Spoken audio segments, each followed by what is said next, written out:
우리 종합 목사님 모셔서 사회를 이렇게 봐주니까 참 좋습니다. 이제 저도 나이가 좀 들었나 봐요. 서 있으면 허리가 아파가지고.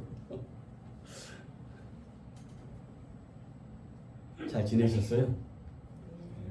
오늘이 무슨 날인지 아세요? 하지입니다.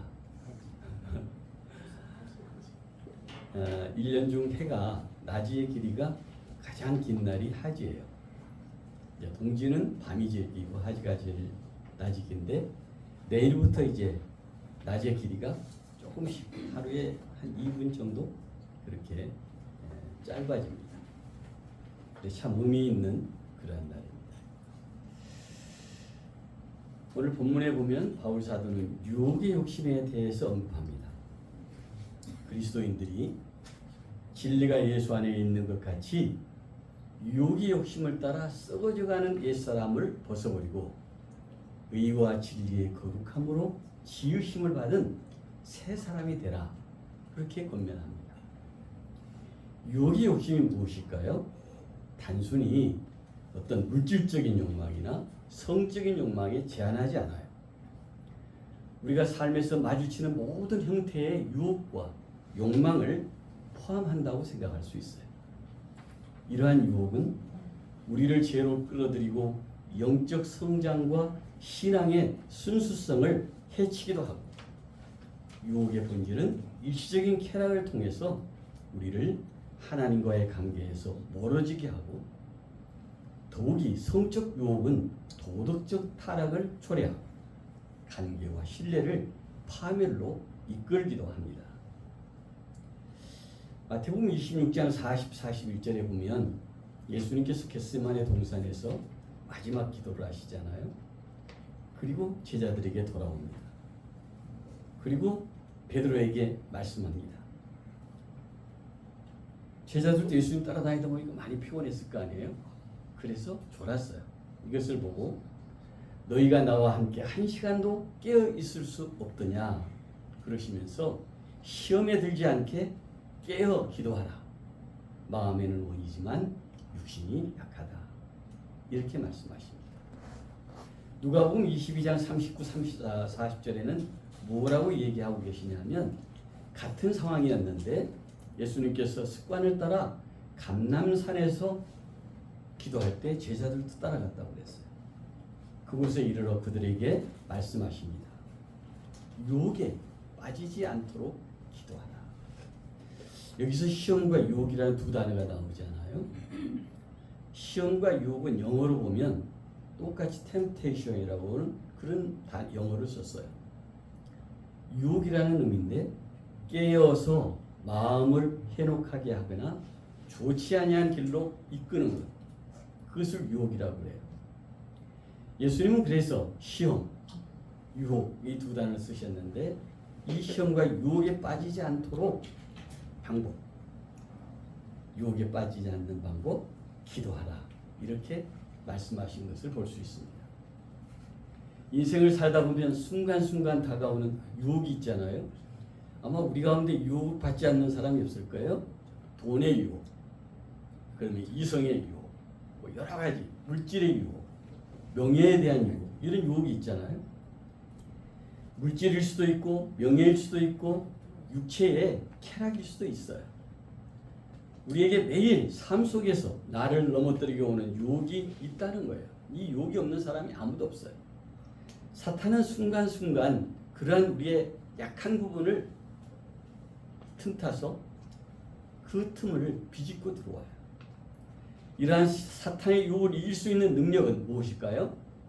주님께서 말씀하신 대로 깨어 기도하며 주님만을 바라보는 거예요.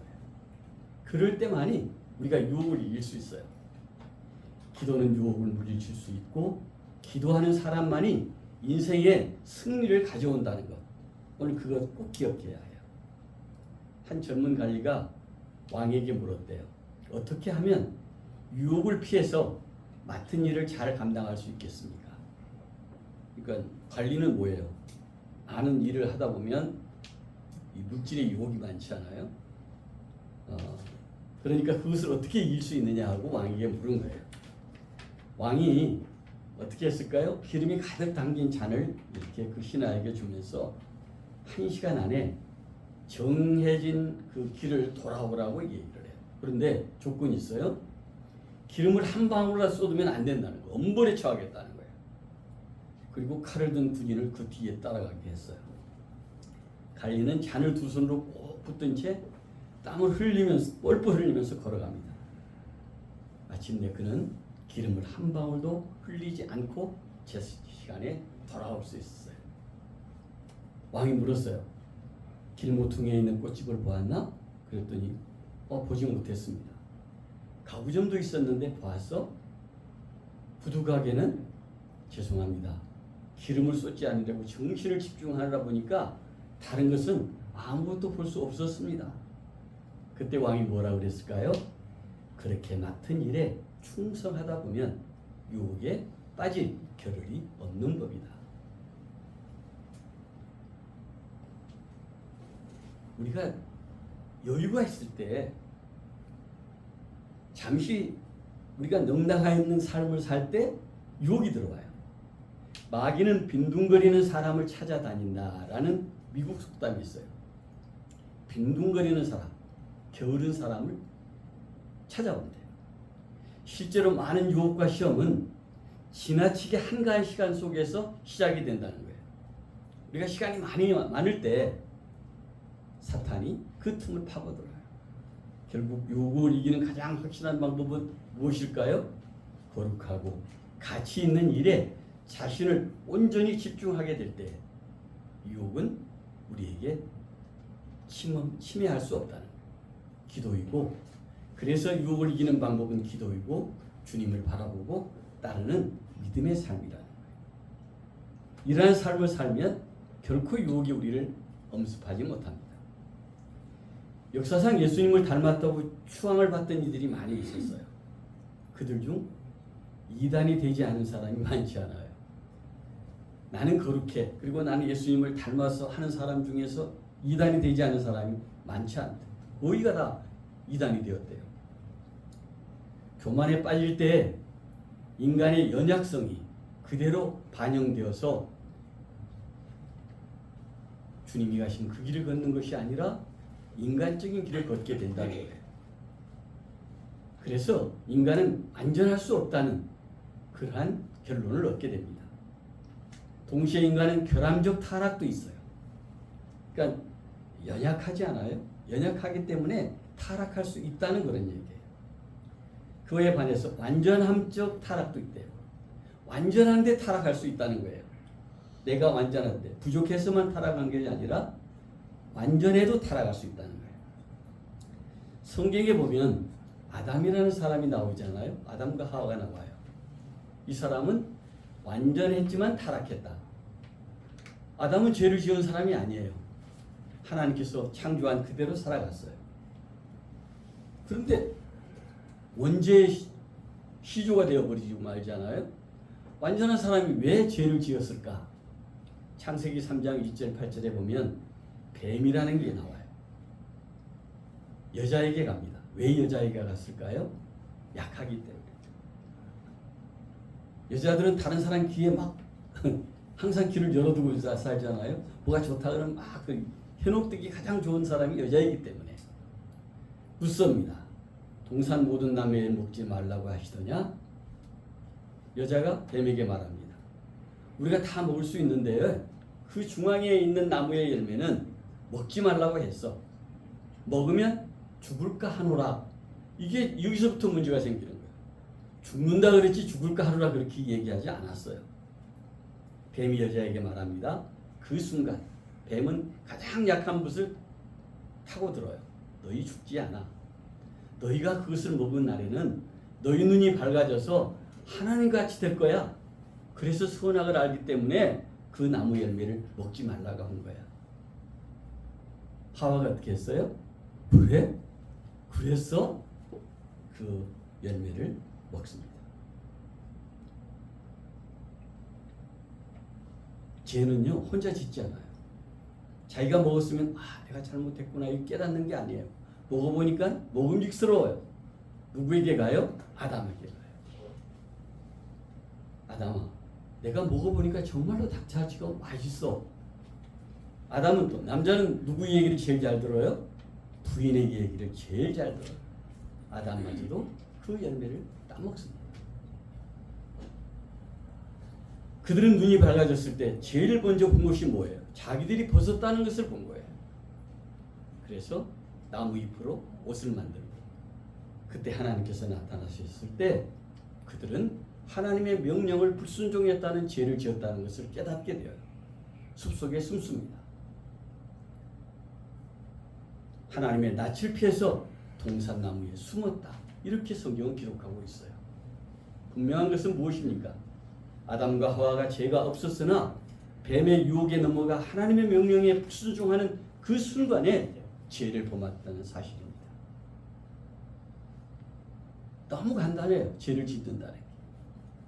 유혹에 빠지면 너무 많은 것을 잃게 돼요. 그러나 누구나 유혹 앞에 흔들리고 넘어지는 건 아니에요. 다 넘어지는 건 아니에요. 아담도 넘어졌죠. 다윗도 넘어져요. 이쁜 밧세바를 보고 그냥 신하에 안하였지만 범합니다. 유혹 앞에 넘어졌습니다. 그러나 예수님은 하나님의 말씀으로 시험을 당했지만 그 모든 시험을 이겨냅니다. 하나님의 말씀으로 이겨내신 거예요. 사무엘상 1장 4절에 보면 엘리 제사장이라는 분이 나오세요. 사사로서 40년 동안 이스라엘을 다스렸던 사사입니다. 그는 이스라엘의 마지막 사사인 사무엘을 성공적으로 양육한 그러한 훌륭한 제사장이기도 합니다. 그런데 그에게는 두 아들이 있었어요. 홈니와 비느하스라는 두 아들이 있었는데 이 두 아들에 대한 교육에는 실패합니다. 엘리 제사장은 아들인 홈니와 비느하스에게 그들의 행실이 나쁠 뿐만 아니라 그들의 죄가 여호와 앞에 힘이 크고 여호와의 제사를 멸시하고 악한 행실을 일삼았지만, 그리고 제사장으로 해서는 안 될 짓을 행했지만은 엘리는 아들들에게 경고만 했지 그것을 못하도록 끊지 못했어요. 그때 하나님의 사람이 엘리 제사장을 찾아와요. 그리고 얘기합니다. 내 처소에서 명령한 내 제물과 예물을 밟으며 내 아들들을 나보다 더 중히 여겨 내 백성 이스라엘에 드리는 가장 좋은 것으로 너희들을 실족했다. 죄를 지었다. 그렇게 얘기해요. 그러면서 이스라엘 하나님 나 여호와가 말하는데 내 집과 내 조상의 집이 내 앞에 영원하리라 하였지만 이제부터는 여호와가 말하는데 결단코 그렇게 하지 않겠다. 나를 존중히 여기는 자를 내가 존중히 여기고 나를 멸시하는 자를 내가 경멸할 것이다. 그렇게 책망합니다. 하나님께서는 의롭게 살 때, 유혹을 이기고 살아갈 때 그 사람을 아끼고 존중하지만 죄를 일삼게 될 때 제사장이 아니라 그 모든 사람도 엄하게 책망하신다는 것을 우리가 기억해야 돼요. 아들이 저주를 자청하였지만 금하지 아니하였다고 얘기를 하고 있어요. 잘못했을 때 책망할 수 있는 그 결과 무엇이었어요? 블레셋과의 전투에서 하나님의 언약궤를 빼앗깁니다. 언약궤가 무엇입니까? 이스라엘에서 가장 중요한 것 아닙니까? 생명보다 더 중요한 거예요. 그 언약궤를 빼앗기고 홈리와 비느하스는 죽임을 당합니다. 그러기 전에 엘리 제사장이 아들을 책망했더라면, 그 죄에서 돌이킬 수 있도록 했더라면 그러한 일은 결코 없었을 터인데 그것을 하지 못함으로 엘리 제사장은 두 아들을 잃게 되는 것이 아니라 이 소식을 듣고 넘어져서 목이 부러져 죽는 그러한 불행을 당하게 되는 것을 볼 수 있습니다. 오늘 우리는 이 말씀을 들으면서 엘리 제사장을 향한 이 책망의 말씀은 하나님보다 자식을 더 사랑하는 우리들을 향한 책망의 말씀이라는 것을 항상 기억해야 합니다. 우리가 얼마나 하나님을 두려워해야 되는지, 우리가 어떠한 삶을 살아야 되는지 믿는 사람으로서의 생각을 얼마나 소중하게 해야 되는지를 깨닫게 하는 말씀입니다. 그런데 창세기 39장 7절 10절에 보면 형들에 의해서 애굽의 종으로 팔려간 요셉의 이야기가 나옵니다. 이 요셉이 얼마나 미웠던지 형들이 노예로 팔아버렸어요. 거기 보면 노예로 팔려갔는데 그 주인의 아내가 요셉에게 유혹의 눈짓을 보냅니다. 요셉이 거절합니다. 이 집에서 내게 모든 것을 다 주인이 맡겼는데 주인의 아내인 당신만은 내게 맡기지 않았다 하고 이 얘기를 해요. 그래서 금한 것은 당신뿐이다. 그렇기 때문에 악을 행할 수가 없다. 하나님 앞에 내가 죄를 지을 수 없다. 그런데 여인이 날마다 요셉을 유혹을 하는 거예요. 어느 날 하루는 그의 옷을 붙들고 유혹합니다. 요셉은 어떻게 했어요? 그 유혹을 뿌리치고 나왔습니다. 요셉은 애굽에서 바로의 신하 친위대장 보디발의 종이 되고 여호와께서 요셉을 범사에 형통하게 하셨다고 그랬어요. 요셉이 그의 주인에게 은혜를 입어서 섬기고 요셉을 가정 충무로 삼을 정도로 신뢰를 받았습니다. 그런데 부인의 성적 유혹에 휘말리게 됩니다. 요셉은 형들의 시기로 애굽의 종으로 팔려와서 아버지의 집을 떠나서 외로운 생활을 하는 20대의 준수한 젊은 청년이었습니다. 그에게 주인인 보디발의 부인이 유혹의 손길을 뻗쳤습니다. 요셉의 마음만 먹으면 자기 하고 싶은 대로 집안일을 할 수 있었고 얼마든지 유혹에 빠질 수 있었습니다. 아무도 모르게 할 수 있었어요. 그러나 요셉은 이를 거절하고 자기 주인의 아내에게 이렇게 얘기해요. 내 주인이 집안의 모든 소유를 간섭하지 아니하고 내 손에 다 위탁했지만 내게 아무것도 금하지 아니했지만 금한 것은 당신뿐이다. 왜 그러냐면 당신은 그의 아내이기 때문이다. 내가 어찌 이 큰 악을 행하여 하나님께 죄를 짓겠습니까? 그는 보디발의 아내의 유혹에서 빠지지 않을 수 있었지만 그 일로 보디발의 아내가 주인에게 당신이 데리고 온 히브리 종이 나를 희롱했다. 그러면서 그가 벗어 두고 간 옷을 증거로 삼아서 누명을 씌웁니다. 이 말을 들은 주인은 노하고 요셉을 옥에 가둡니다. 여호와께서는 그러나 요셉과 함께 하시고 그에게 인자를 더하시고 간수장에게 은혜를 받게 하고 그리고 죄수들을 관리하는 그 일에도 옥에서도 그에게 모든 책임을 주고 함께 하셨다. 여호와께서 요셉과 함께 하셔서 여호와께서 그를 범사에 형통하게 하셨다라고 얘기합니다. 하나님 앞에 바른 삶은 개인을 비롯해서 사회나 국가를 지켜내는 근본적인 힘을 나타내는 것을 볼 수 있습니다.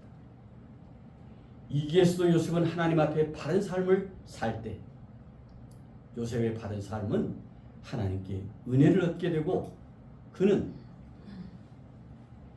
종이 아닌 나중에 애굽의 총리까지 오르는 그러한 영광을 얻게 되었습니다. 만약에 요셉이 이 작은 유혹에 넘어갔다면 그는 어떠한 삶을 살게 되었을까? 요셉의 바른 삶은 두 가지로 정리할 수가 있습니다. 첫째, 요셉은 주인이었던 보디발의 아내와의 관계를 분명하게 정했다는 거예요. 주인이 아무것도 금하지 아니했지만 금한 것은 당신뿐이었다는 것을 분명하게 했다는 거예요. 부인과는 죄라는 관계를 넘을 수 없다고 선언합니다. 그리고 다른 사람과의 원만한 관계를 유지하기 위해서 자신의 한계를 분명히 정하고 다른 사람의 지닌 한계를 인정했다는 거예요. 그 한계를 넘어가면 교만이 돼요. 자신의 한계를 인정하고 자신의 한계를 받아들이는 것, 그것이 겸손입니다. 그래서 우리는 항상 교만을 버리고 겸손한 사람이 되어야 합니다. 바울 사도는 이렇게 얘기해요. 오직 겸손한 마음으로 각각 자기보다 남을 낮게 여기라. 우리는 자기가 최우선이잖아요. 자기보다 마음에 안 들면 막 해쳐버리려고 그래요. 그러나 우리는 남을 나보다 소중하게 여길 줄 알아야 합니다. 남을 자신보다 낮게 여기는 것은 곧 자신의 부족함을 인정하고 남을 존중해야 한다는 거예요. 자신은 존중할 줄 알면서 남을 존중하지 않을 때 우리는 어떠한 사람이 될 수 있을까? 모든 관계가 깨어져 버릴 수밖에 없다는 거예요. 그래서 항상 우리 그리스도의 사람은 자기를 낮추고 남을 존중하는 그런 삶을, 겸손한 삶을 살아야 합니다. 바로 요셉이 그랬어요. 종이라는 신분을 넘어서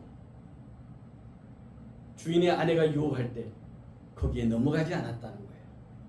겸손함을 보였다는 거예요. 둘째로 요셉은 하나님 앞에 바른 삶을 살았습니다. 유혹에 직면한 요셉은 내가 어찌 이 큰 악을 행해서 하나님께 죄를 지을 수 있겠느냐고 고백합니다. 사람은 하나님과 멀어지면 죄로 깨닫지 못해요. 그런데 죄의 경중은요, 큰 죄가 죄고 작은 죄는 죄가 아니다 이렇게 얘기하지 않아요. 젊고 여러분 요셉에게 성적 유혹은 달콤하고 매력적이었을 거예요.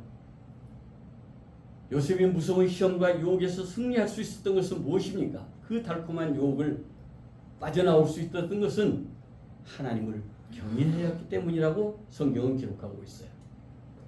요셉을 유혹하던 성적인 유혹은 더 이상 파고 들어올 틈새가 없었는데 그것은 왜 그랬을까요? 하나님을 경외했기 때문이라고 성경은 기록합니다. 우리도 어떤 상황에서도 하나님을 경외함으로 모든 유혹을 이기고 믿음의 삶을 살아야 합니다.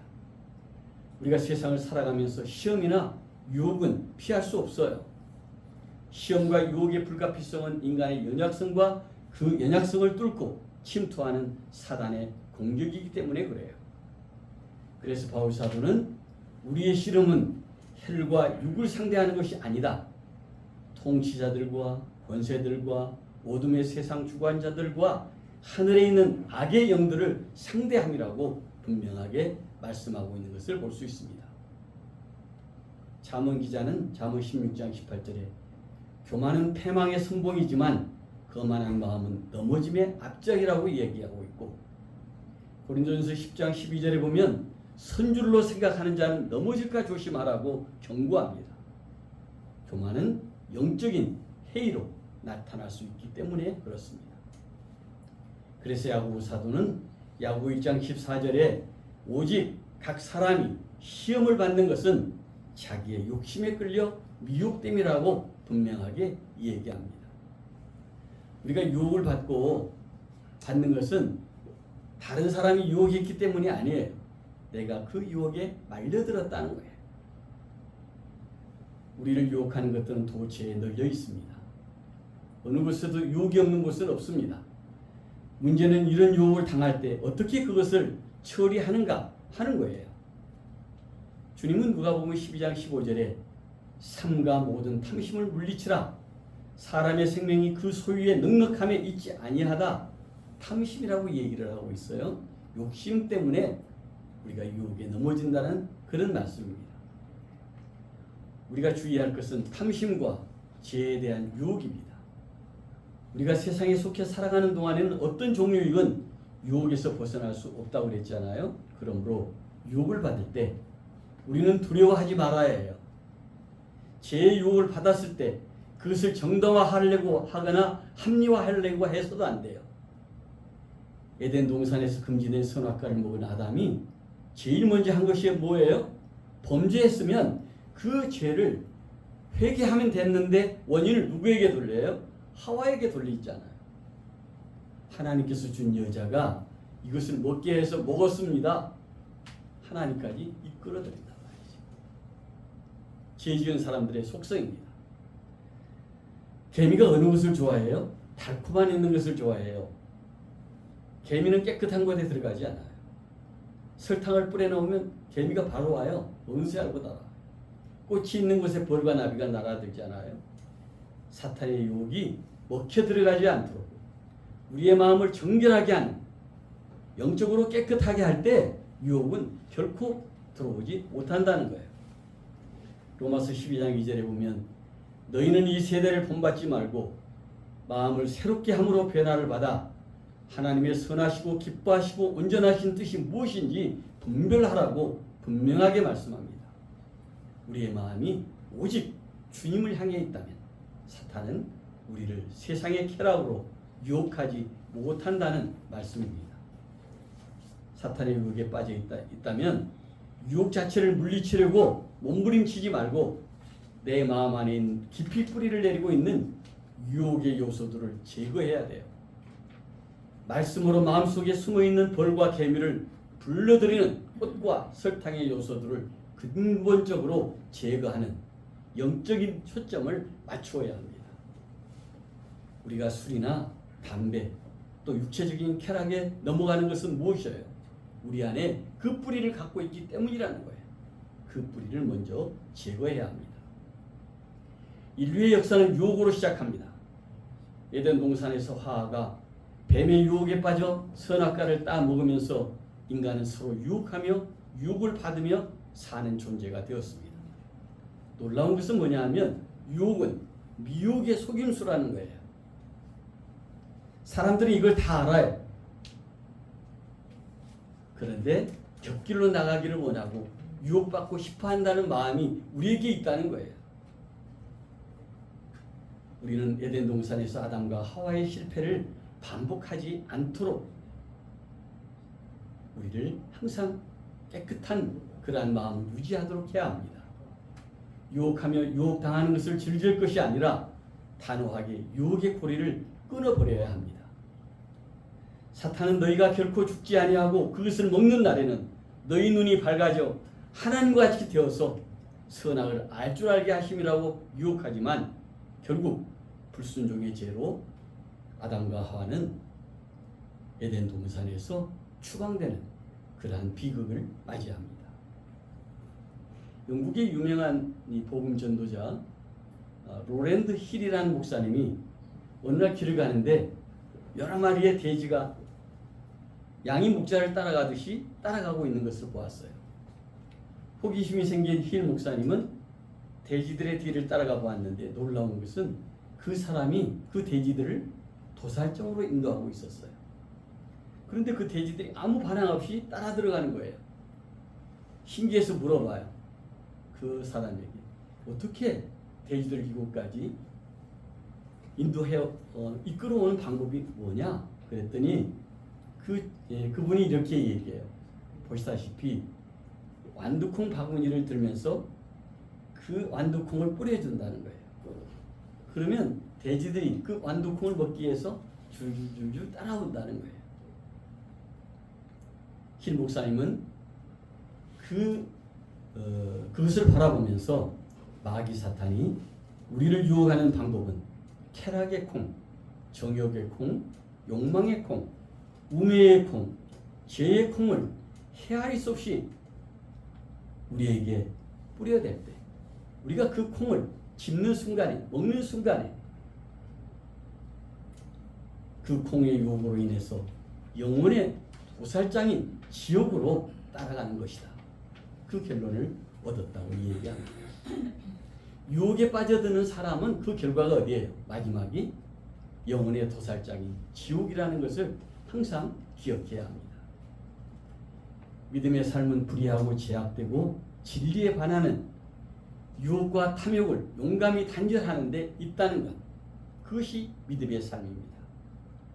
용모가 준수한 요셉은 보디발의 아내가 동침하자고 유혹할 때 겉옷을 벗어번지고 가감하게 단절합니다. 그 결과 애굽의 총리가 되었고 이스라엘 12지파가 태동하는 중요한 역할을 감당했습니다. 형들은 그를 종으로 팔았지만 그들은 12지파를 만드는 그러한 태동하는 중요한 역할을 담당했습니다. 모세는 바로의 공주에서 아들의 영광을 얻었으나 애굽의 제1인자가 되는 것을 거절하고 이스라엘과 백성과 함께 종살이하는 백성을 출애굽하는 강야 고난을 영광으로 택했습니다. 포로로 잡혀간 다니엘과 세 친구는 어떻습니까? 왕이 먹는 진미와 포도주를 거절하고 채소를 먹음으로 그는 애굽의 바벨론의 총리가 될 수 있었습니다. 주님께서는 40일을 밤낮으로 금식한 후에 시험하는 자가 예수님께 돌을 떡덩이로 만들게 하라고 할 때 뭐라고 얘기합니까? 사람이 떡으로만 살 것이 아니라 하나님의 말씀으로 살 것이라고 얘기해서 이기잖아요. 또 큰 꼭대기에 세우고 뛰어내리라고 할 때에도 너희 하나님을 시험하지 말라고 말씀합니다.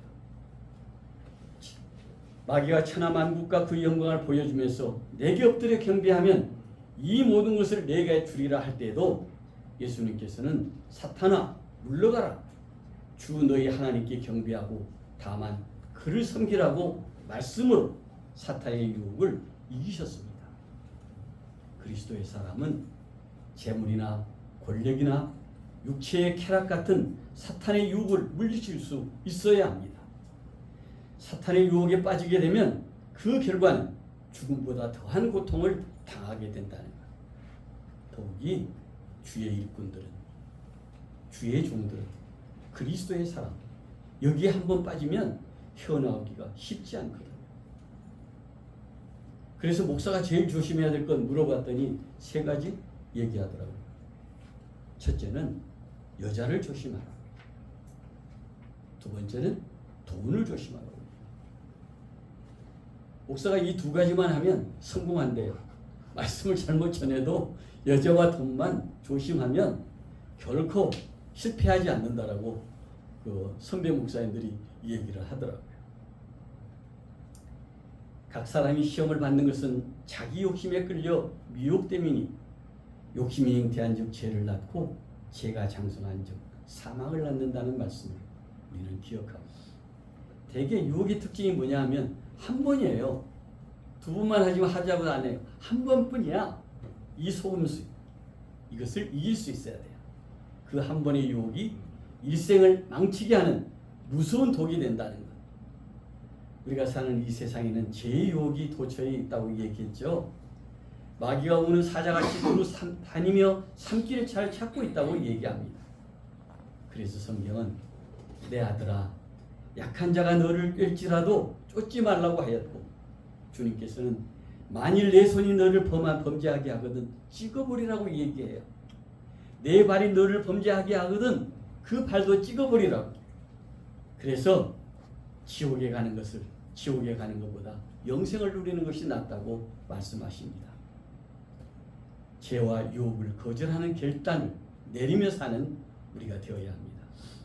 오늘도 우리 모두가 하나님 앞에서 세상의 죄와 유혹을 당하지만 그 죄와 유혹을 단절하고 진리 안에서 유혹의 욕심을 따라 썩어져가는 구습을 따르는 옛사람을 벗어버리고 심령이 새롭게 되어서 하나님을 따라 의와 진리의 거룩함으로 지으심을 받는 새 사람, 그리스도의 사람이 되어서 믿음으로 승리의 삶을 살아가는 우리 모두가 되기를 주님의 이름으로 축원합니다. 아멘. 기도드리겠습니다. 고맙고